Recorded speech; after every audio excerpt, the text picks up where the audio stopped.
Hello and welcome back to Big Sisters in STEM. This week we're joined by three amazing guests. We've got Humna, Emma and Dorsa.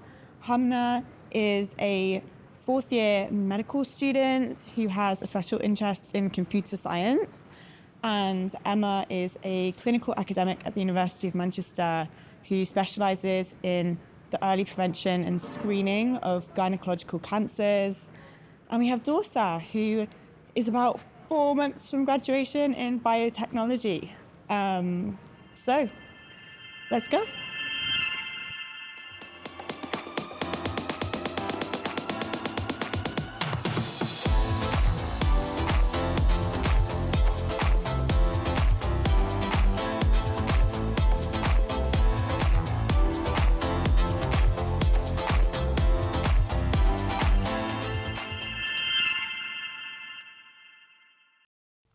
So to get started, I kind of wanted to just talk about our journeys into education and to the subjects in which you've all landed in. If you were to turn back the clock, what do you think it was which made you think, that's definitely the route. I've decided that's how I want to get into something that can make an impact. Who wants to start? I think it's always it's a little bit difficult to pinpoint one moment where the light bulb went off. I think it's an amalgamation of over the years I was always quite active, doing so many different extracurricular activities, working really hard, always the goody two shoes, always a teacher's pet, and I just liked studying. I liked learning new things, and so I knew that I wanted to do something where I'm learning, where I'm just developing as a person, being with people. Because you were really interested in computer science initially as well. Yeah. So were you really kind of driven by, I'm really good at these kind of STEM subjects? And then it was a kind of, which pathway do I choose? Or was there a passion for medicine initially?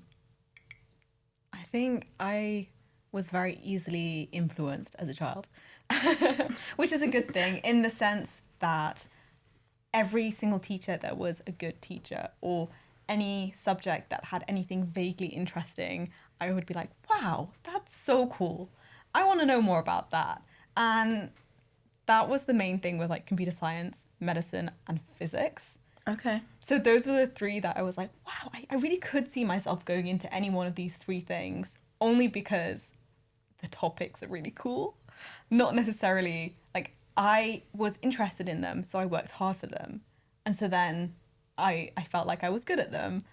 But it all stemmed from a passion in those things to begin with, rather than a natural inclination or a natural You sound like you were very curious, essentially, and then you fell into one of those passions, rather than being one thing from the start. Is that right? Yeah, I think so.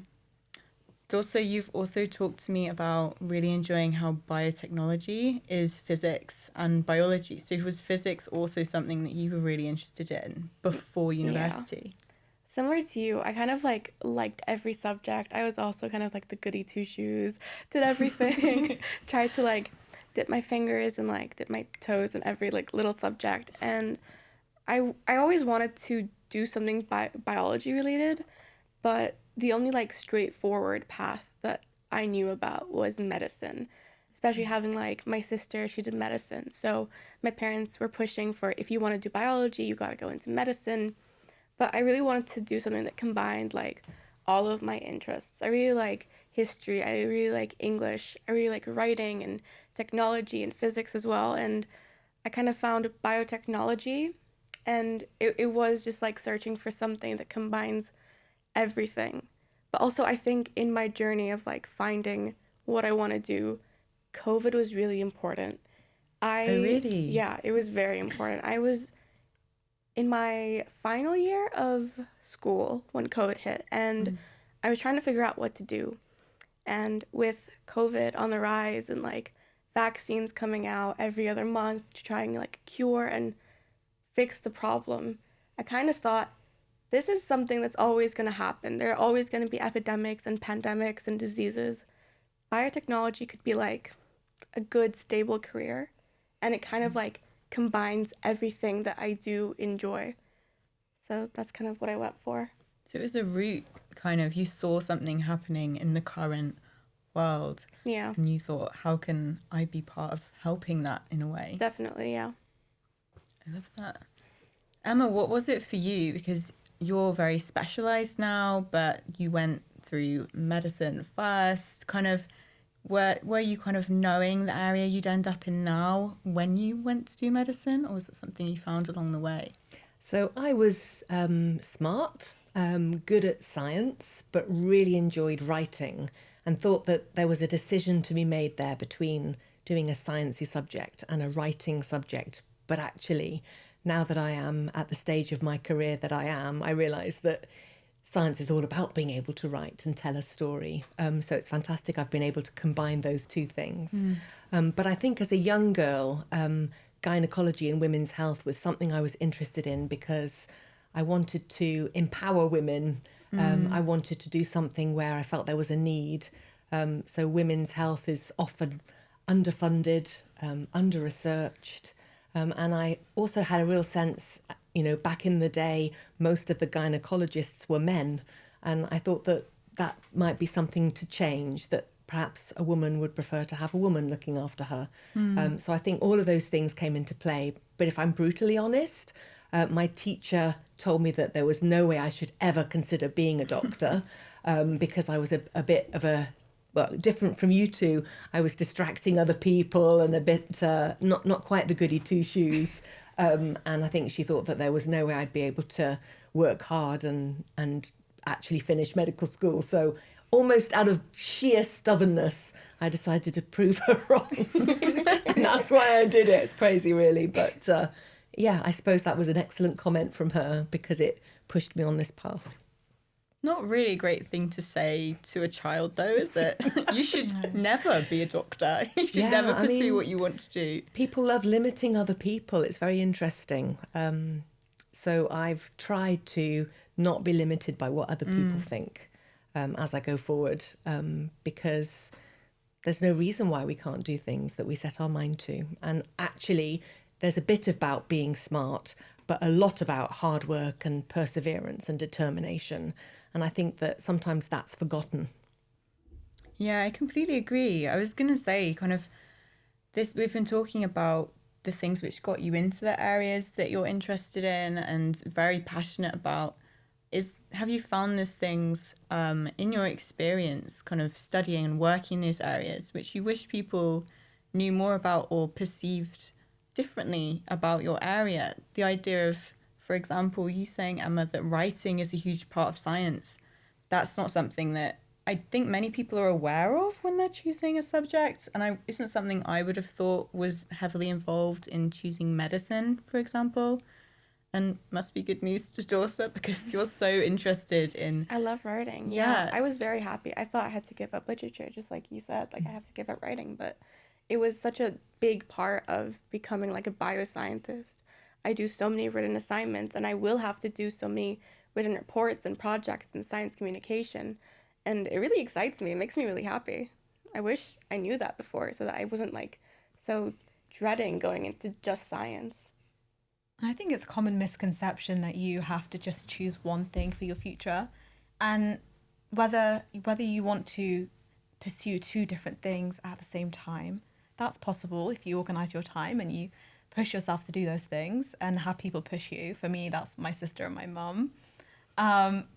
Like sisters in STEM, so like, come on. Or whether you want to go on to create something new and create a new field. Like maybe 20 years ago, like medical technology in regards to computer science and medicine being combined wasn't really thought of too deeply. We were still on paper notes, but now it's a whole new ballpark with virtual reality, new computer systems. Recently, Manchester's got a new system called Hive, and everything's changing so quickly. So even if the two things you want to combine aren't available yet, either you can make them available, or in 5-10 years they will be there. So don't be afraid to just choose whatever things you're interested in and pursue all of them. I think, there's a lot of crossover between subjects. I never thought that biology could cross over with AI, but AI is becoming such an important part of biotechnology, discovering new genes, formulating new processes to like get to solutions. And even music has crossovers with biology. You can like examine, I can't remember what it was that I was taught, but it was something about examining the way that your body reacts to music, or something about how your body makes music. It was very interesting. Wow. There's a lot of crossover. That's the thing about science, is there's so much happening all the time and being developed.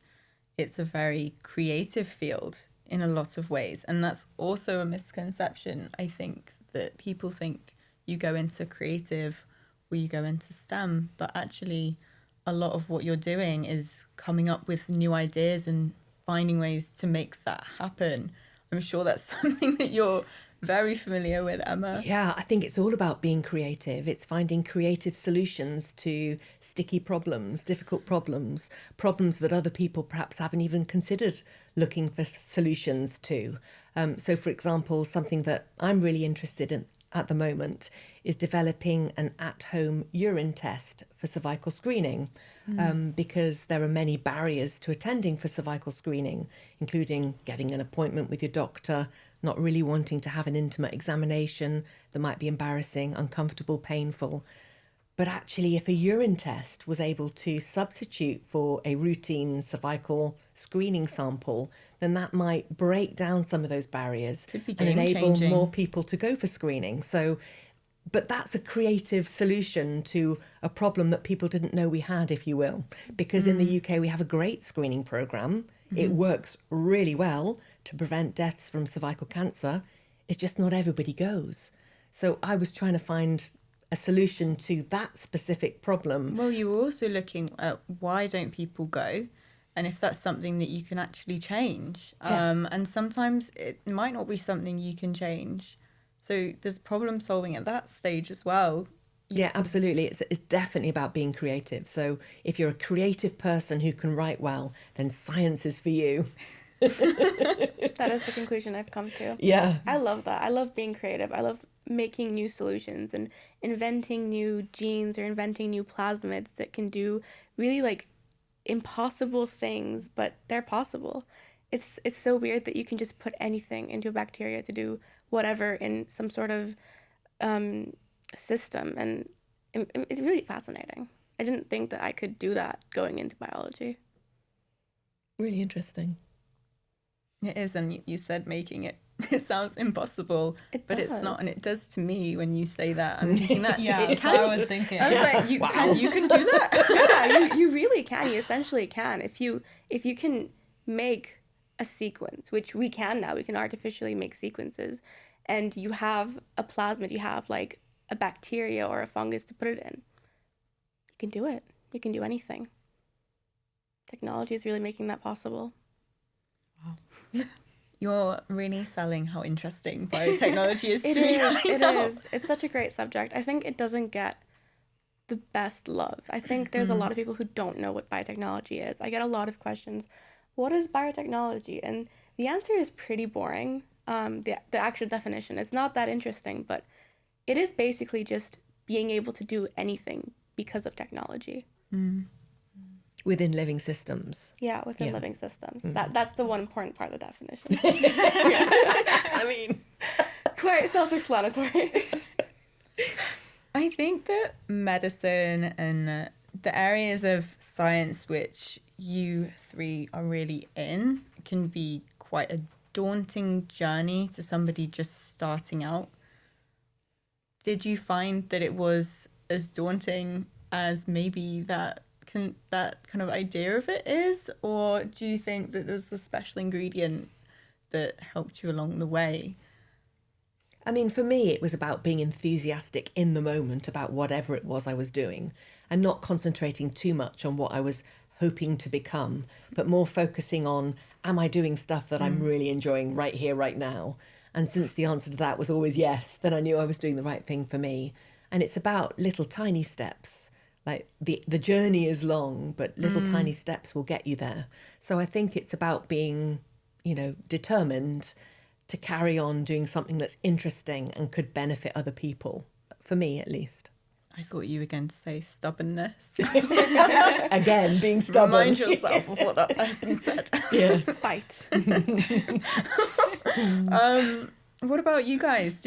Has there been, along your journey, has it been kind of as scary as you thought it would be? I know, Humna, you've talked about baby steps before as well. Yeah, I think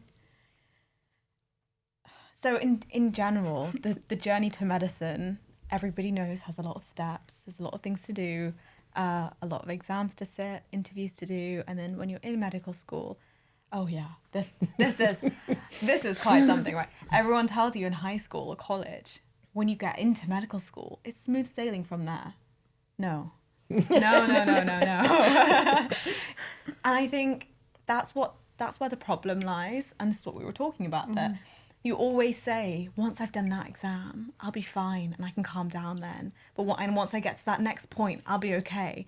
But that's not how like living life as an academic works, or even like as a medical student or as a doctor or anything, because anyone, literally any field that Yeah. you go into, there's always going to be that next goal. And so this is what we're saying, that you have to just like celebrate all of your mini goals, whether it's just at the end of the week you just finish that assignment and that's amazing, like let me go and treat myself, or let me celebrate this and take this moment in as something really good. And also trying, like you were saying before, Emma, to enjoy the process. And if you're not enjoying the process, it's not necessarily that you're doing something wrong, but maybe you need to change something. Maybe you need to find a way to deal with the stress better. And like that's going to be an integral part of any part of your process in becoming who you want to become, if there even is an end goal, because there isn't always one. So yeah, just taking care of yourself, celebrating all the mini goals on the way, and then the big ones too when they come. But there's never, once I reach that point, that's it for me. I'll be happy. When I become a consultant, I'll be happy. It's not how it works. No, there's exams all the way. Yeah. It doesn't stop. As you say, the next challenge, the next thing you want to become a specialist in requires specialist training and so on. So you're absolutely right. We need to celebrate the mini wins. Otherwise, we're waiting for the big win that never quite happens. Yeah. Also romanticizing your life on Definitely. a daily basis. Yes. Is there any examples that you do on the daily that you think helps you get through the day and makes your sort of what could be a stressful day seem more desirable to yourself? If it's a stressful day, I'm just a busy girl in a big city. Same. I'm just living the dream, you know? I'm an academic. I'm a hardworking person, you know? You have to romanticize everything. And I genuinely do. It makes me really grateful for what I have. It makes me, like, remember all the blessings that I have, all the accomplishments I've made, and makes me have a very positive outlook on life. It's very easy to be negative when you're being crushed by so much stress and so much expectation, just waiting for the next target to be hit. But when you're romanticizing your life, it's really helpful in like reframing what you're going through and putting it a very positive spin on it. I romanticize everything. Yeah. Pull out my really aesthetic diary for the week and I'm writing down, you know what I have to do, ticking stuff off. So Sitting in like a nice Hogwarts like library, doing my assignments. If anyone's at University of Manchester, the purple zone is the best zone. Yes, it I is. haven't found it yet. You will find it one day. It will come to you. One day. When I need it most. You won't find it. It will find you. The purple section is the best. It just feels like you're in a film or something when you're in there. Yeah. I've looked. It's such a big library. I can't find it. I'll take you. Yeah, I think it was really funny, Emma, that you brought up that idea of mini steps and things, because that's something which all three of you have really spoken to me about before, is kind of enjoying the journey as much as the destination. And Humna and I especially have talked about how when you're kind of applying to uni, it's about getting the grades, it's about getting into that university. And then when you're there, it's about getting the grade that year, graduating with a 2-1 or a first, whatever your sights are on. And you can kind of think of things really kind of compartmentalized and kind of I think we talked about it being like a film when it ends when the protagonist gets married. But you kind of think like, I graduate and then I'm done, and that's really not how life is. There's always going to be goals, so you have to just, instead of being like, oh, I need to slog through and it'll be worth it, just enjoy the whole process. Definitely. And equally, when you look back at everything that you've done, I feel like there's an element of belittling, and you'll know what I mean in a minute. So when you think back to your GCSEs, doing that for the first time, it was the most stressful thing you've ever done, the hardest thing you've ever done.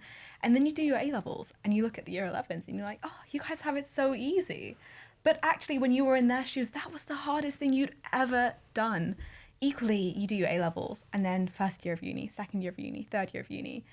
So you can't look back and think that what you did wasn't hard, because it was hard. You just grew as a person. Definitely. You just grew in your skill set, in your knowledge, in your ways of studying, knowing yourself, knowing how you deal with stress. So you need to look back and really feel sorry or appreciate how hard younger you worked to get to the point that you're at, because that was the hardest thing you've ever done. And equally, you might feel in the moment right now that you might not be able to get through this next exam. It's too hard for me. But you thought that 5 years ago. So, And look at you now. yeah. So always just think like, in 5 years, I'll be doing something harder than this, but that's a good thing. I think in a similar sense, you always have to remember that this is where you wanted to be. Like 3 years ago, I was screaming, crying, praying, dreaming to be here. And I'm here. And I'm so happy. But I always forget to celebrate that win, because I'm always looking for the next target. Like, And okay, you're in it now. I'm in it, yeah. And I always forget, like, I worked hard to get here. It's not just the next step. It's also what I've done in the past, all the hard work I put in, like 12 years of school just to get here. That wasn't nothing. It's not just like a stepping stone. That was a journey in itself. Yeah.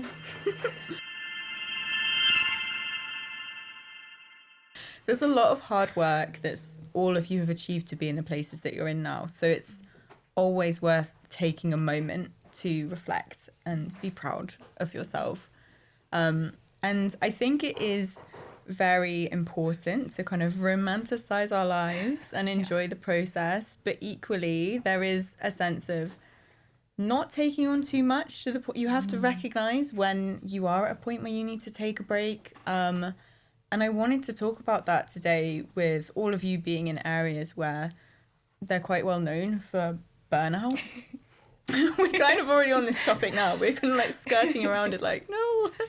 But yeah, Emma, you especially, you're a mother of 3. You're a professor gynecologist. You do clinical work every week. You spin so many plates. Is burnout something you've experienced? Does that stereotype come to be true? And how do you deal with it, if so? Is that something that you've just learned how to make sure you never fall into that trap? Or is it just always a journey? I mean, I don't think I've ever actually gone through burnout per se, in that I've had to stop doing what I'm doing. But I certainly do get regularly overwhelmed with the tasks that I need to complete and the plates that I need to spin. And I suppose that is burnout. And I think that it's really all about making sure that you're not taking on too much, as you say. So most of us probably tend to accumulate things, roles, responsibilities, tasks, new things that we're finding interesting and taking on new challenges. But it's, I think, really equally important to remember to give up those things that you are no longer benefiting from, or that you've done for a short time.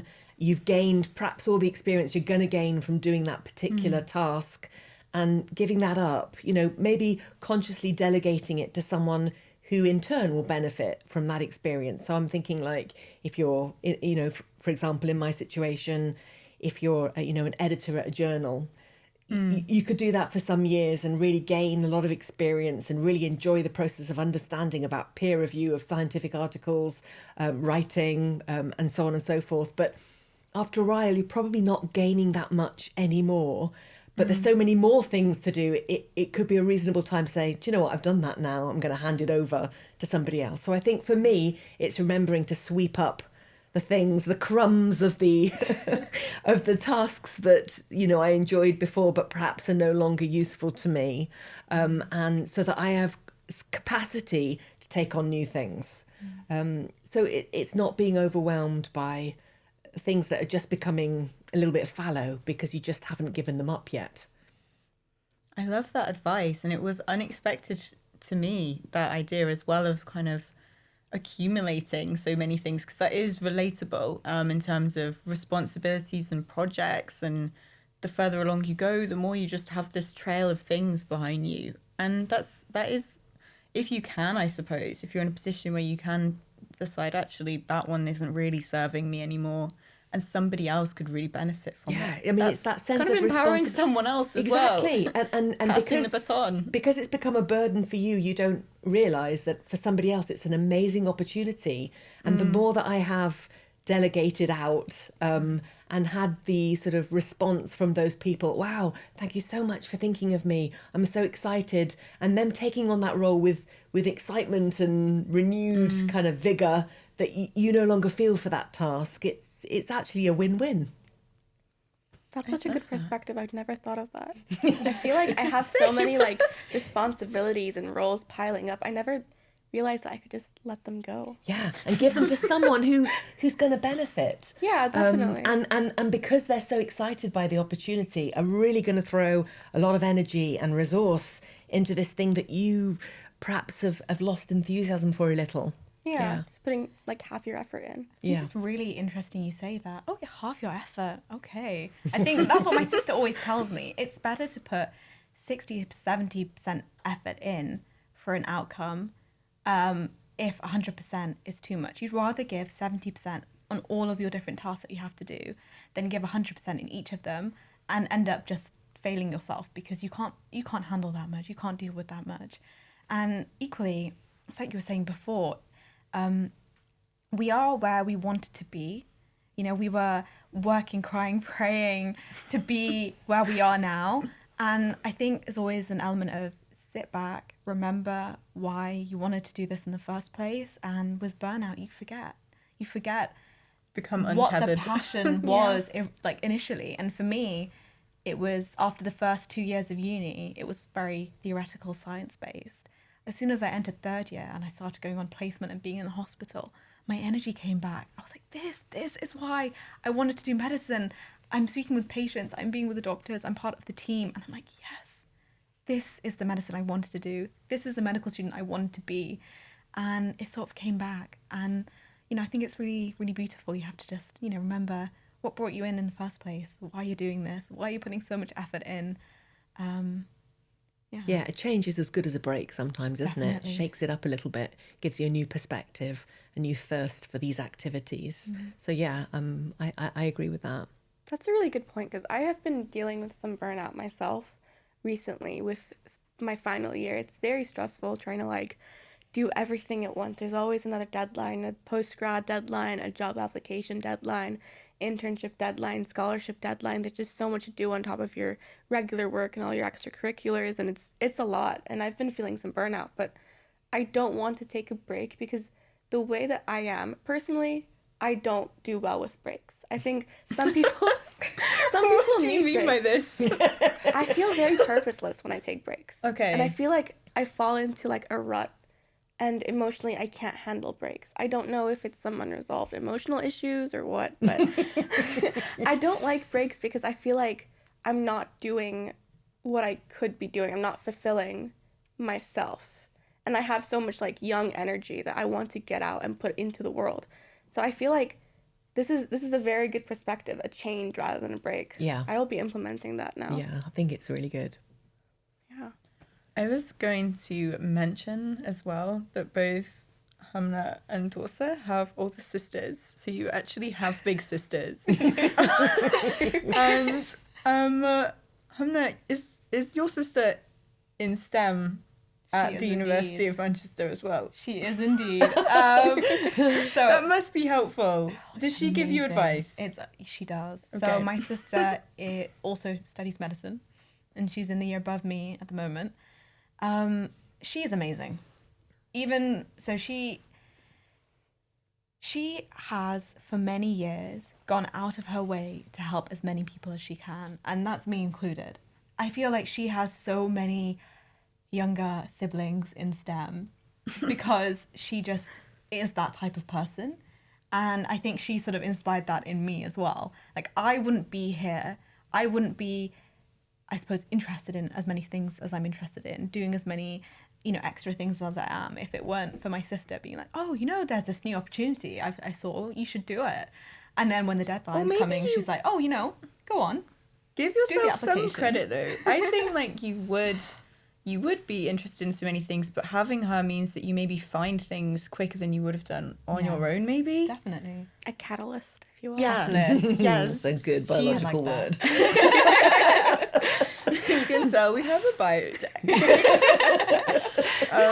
But yeah, I love that. I love that she has been so proactive, and you've told me about this before, how she brings opportunities to you that she thinks you'll enjoy. Like you did Code First Girls because she mentioned that to you and things. Yeah, and I think that goes back to the burnout thing. What was really surprising, 4th year is apparently the hardest year of medicine, and it's when you need to know the most, when the exams are the hardest, and it's just very intense, especially at UOM. I love how you say, apparently, being in 4th year yourself. I say that only because... She hasn't done 5th year yet. Exactly. I feel like you took the words out. But this is going back to what I was saying earlier, that like, this is the hardest thing I've ever done, right? But I'm doing it. And majority of people pass 4th year. So it can't be impossible, right? And in my first semester of 4th year, I was doing Code First Girls. I was attending a religious class at the uni. So that's 2 evenings a week. I was doing an additional module as well as medicine. So that was 3 nights a week, 2 to 3 hours of classes. And then I was, working out more. And I was doing a lot more than I'd ever done, but I was doing so much better for it. So even though I thought, oh, there's no way I can be exercising, there's no way I can be doing all of these things and medicine, it's just too much, it's too overwhelming. But come 4th year, the hardest year, I'm doing way more than I've ever done, and it's benefiting me.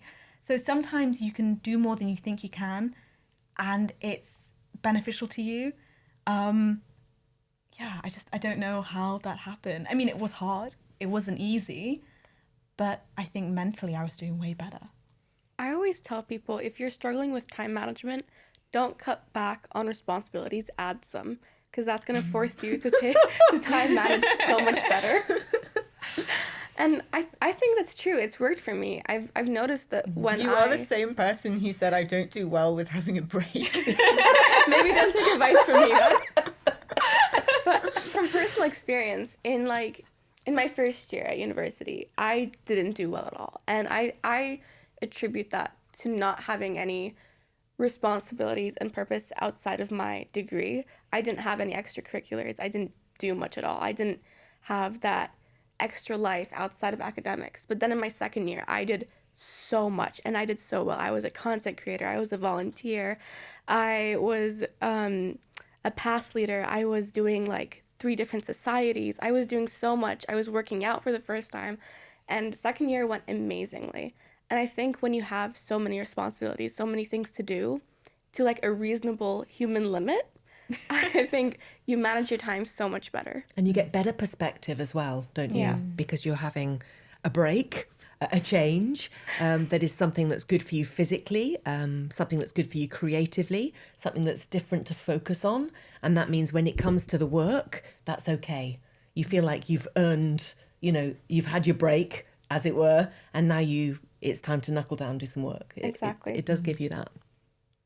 So all 3 of you agree that a good way to help you deal with things like getting overwhelmed with your work is having another purpose. That's so interesting. And how... Take something else on. When you're overwhelmed, do more. Trust me. The extra thing can be something for yourself. Yeah. Yeah. So one extra thing I took on at the end of last academic year and this year, you're going to laugh, but it's gaming. So my brother got me into gaming, and it's just been amazing. It's the best thing. I go home and I play a minimum of 1 to 2 games, which are half an hour to 45 minutes long each. And it takes my mind off of things. I can wind down, and when I go to bed, I'm like, yeah, I had a great productive day, and then I had a rest, and now I'm going to bed. And, you know, I just feel calmer. It's a good thing, but it's an extra thing, but it's for myself. Depending on what games you play, it could be a stress relief as well. If you're playing a battle royale, you might like relieve some anxiety from the day. Yeah, Stardew Valley. No, I think that's a really good point, and gaming's a good example as well, because that takes focus. So you're actively not thinking whilst doing that, because you can't be thinking about something else whilst trying to focus on whatever your goal is in the game. Yeah. What games do you play? Valorant. I play PUBG. Oh, nice. Similar game. Yeah. I'm really old school and I still play Assassin's Creed Odyssey, even though it's like maybe a 7-year-old game. Just because you can wander around ancient Greece. It's the coolest. I'm sold. Yeah, it's beautiful. I love ancient Greece. My boyfriend always laughs at me because I'm on there with my control like every couple of seconds just taking photos, and then at the end of gaming for like an hour, I just look through the gallery of pictures I've taken.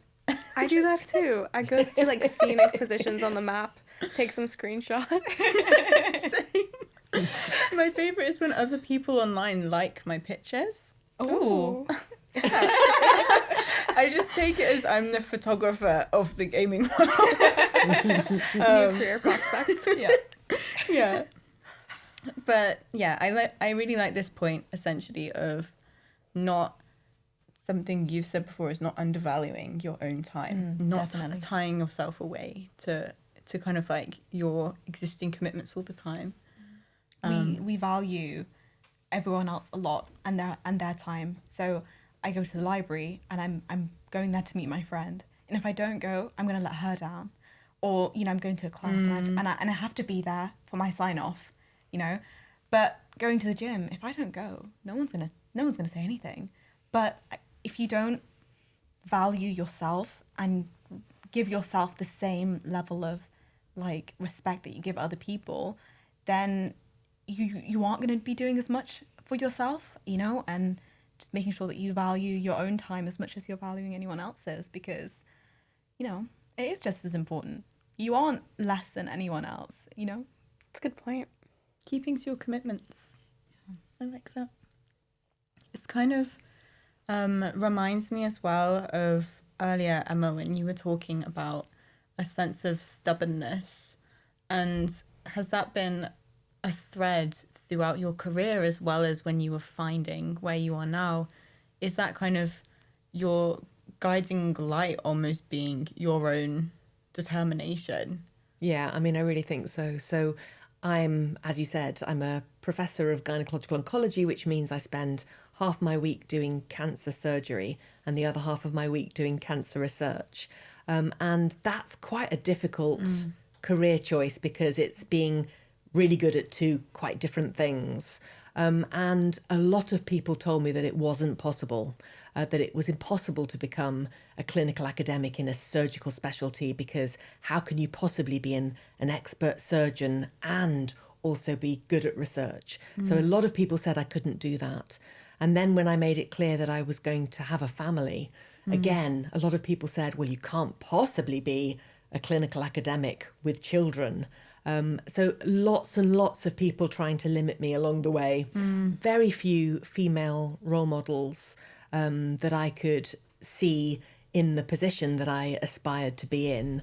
And, you know, I'm a firm believer of if you can see it, then you can be it.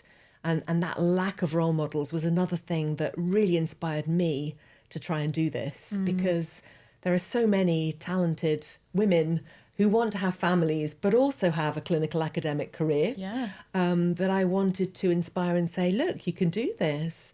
Nobody should limit us. So I think definitely being stubborn and determined and not letting people say what I could and couldn't do has been a thread throughout. Yeah. But definitely not mutually exclusive events. No, of course. But, people, because they couldn't do it, Yeah. assume that you can't do it. But just because they can't do it doesn't mean you can't do it. And actually... Or just because it hasn't been done before. Exactly. So, we are in a much more gender diverse world. There are more women who are reaching, professor level within the clinical academic career pathway. And, we want to build on that and encourage as many different people from different walks of life to achieve the top of their career, because it's only by having that kind of inclusive future that we can understand all perspectives and see, as many different ways of doing things as possible. So it's not about just one type of person ever getting to the top of their profession. It's about it being available for everybody. And that's the kind of ethos that I'm trying to build in my group, and trying to encourage people from all walks of life to realise that if they want to do it, then they can.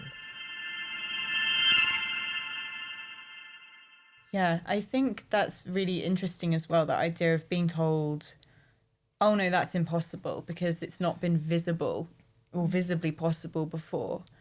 That can be taken one of two ways. You can take it in the way of, no, I'm going to prove that person wrong. But a lot of people don't. And especially if that's coming from all angles of your life, if you don't have a big sister or a parent or a partner or kind of peers who are kind of hearing and validating what you want to do, I don't know how easy it is to kind of stick to that dream. I mean, I think for me, it was having that as a sort of background aspiration, but really it's going back to that thing of enjoying every day and enjoying what I'm doing right now, and realising that in this moment, I'm making the right choices for me, and not getting bogged down by, well, will I ever make it to this dizzy height of professor? Will I ever achieve a family and a clinical academic career? Will I ever be able to be a surgeon and a researcher? So not getting bogged down with those things, and much more thinking, okay, this opportunity looks really exciting for me. I'm going to do that.